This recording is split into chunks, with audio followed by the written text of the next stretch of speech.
देश का मिजाज ईस्ट। नमस्कार, लेट्स माइक देश का मिजाज और खबरें ईस्ट से। पश्चिम बंगाल में चुनावी साल की शुरुआत से पहले ही नेताओं के दल बदल का सिलसिला शुरू हो गया है।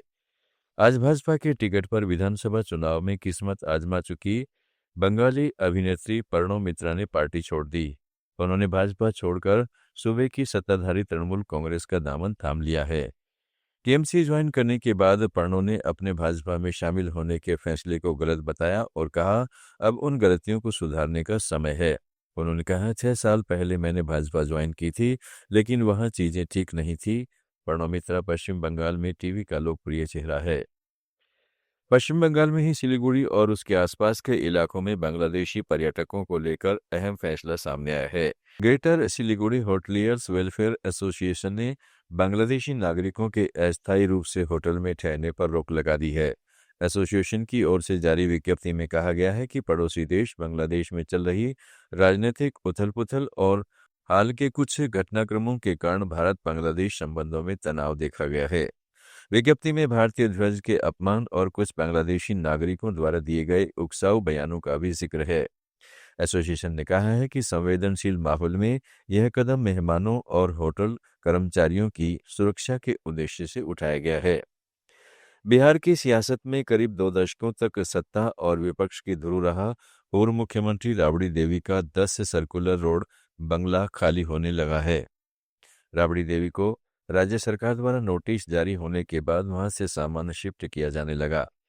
गुरुवार देर रात इस आवास से पिकअप वैन के जरिए सामान बाहर निकलते देखा गया। यह स्पष्ट नहीं हो सका है कि यह सामान किस स्थान पर भेजा गया है। मौके पर मौजूद लोगों के अनुसार देर रात तक पिकअप वाहनों की आवाजाही जारी रही।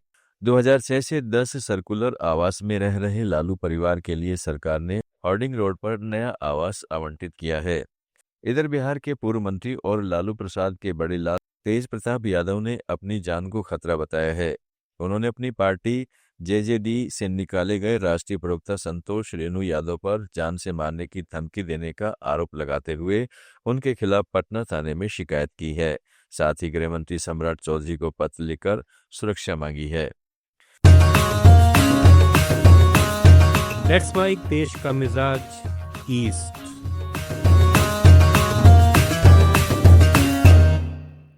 ओडिशा सरकार ने रेशम उत्पादन क्षेत्र को मजबूत करने के उद्देश्य से मुख्यमंत्री रेशम विकास योजना को अगले वित्तीय वर्ष से लागू करने का निर्णय लिया है। हाल ही में मुख्यमंत्री मोहन चरण मांझी की अध्यक्षता में हुई राज्य कैबिनेट की बैठक में इस नई योजना को मंजूरी दी गई है। इस योजना के जरिए ग्रामीणों और आदिवासी क्षेत्रों के किसानों को सशक्त बनाया जा सकेगा। हथकरघा, वस्त्र और हस्तशिल्प विभाग ने अगले 5 वर्षों में इस योजना पर 274 करोड़ 22 लाख रुपए खर्च करने की योजना तैयार की है। ओडिशा एक बार फिर देश का सबसे प्रदूषित राज्य बन गया है। राज्य के कम से कम 3 शहरों की वायु गुणवत्ता गुरुवार को 300 के पार पहुंच गई। इसके साथ ही AQI में ओडिशा ने दिल्ली को भी पीछे छोड़ दिया है। 338 AQI के साथ बालासोर देश के प्रदूषित शहरों की सूची में सबसे ऊपर रहा। इसके बाद औद्योगिक शहर तालचेर का स्थान रहा, जहां AQI 320 था। इन दोनों शहरों को अत्यंत खराब श्रेणी में रखा गया है। वहीं मयूरभंज जिले के बारीपाड़ा शहर में भी AQI 300 से अधिक दर्ज किया गया। हल्दिया, रूपनगर और विशाखापट्टनम की भी यही स्थिति रही। छत्तीसगढ़ के कांकेर में धर्मांतरण को लेकर उपजा तनाव अब पूरे बस्तर और छत्तीसगढ़ में फैलता नजर आ रहा है। धार्मिक स्थलों पर हुई तोड़फोड़ के बाद सर्व समाज ने बंद का आह्वान किया, जिसका व्यापक असर देखने को मिला। बाजार पूरी तरह बंद रहे और सड़कों पर सन्नाटा पसरा रहा।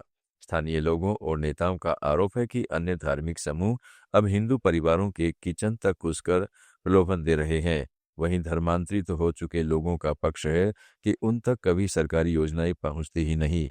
उनका फायदा दूसरे समूहों ने उठाया। ऐसे हालात में उन्हें धर्मांतरण के लिए मजबूत होना पड़ा है। देश का मिजाज में फिलहाल इतना ही। जुड़े रहिएगा लेट्स माइक के साथ। आप सुन रहे थे let's mike more than radio. Follow कीजिए हमें हमारे सोशल मीडिया प्लेटफॉर्म्स पर। It's time for news. It's time for more than radio.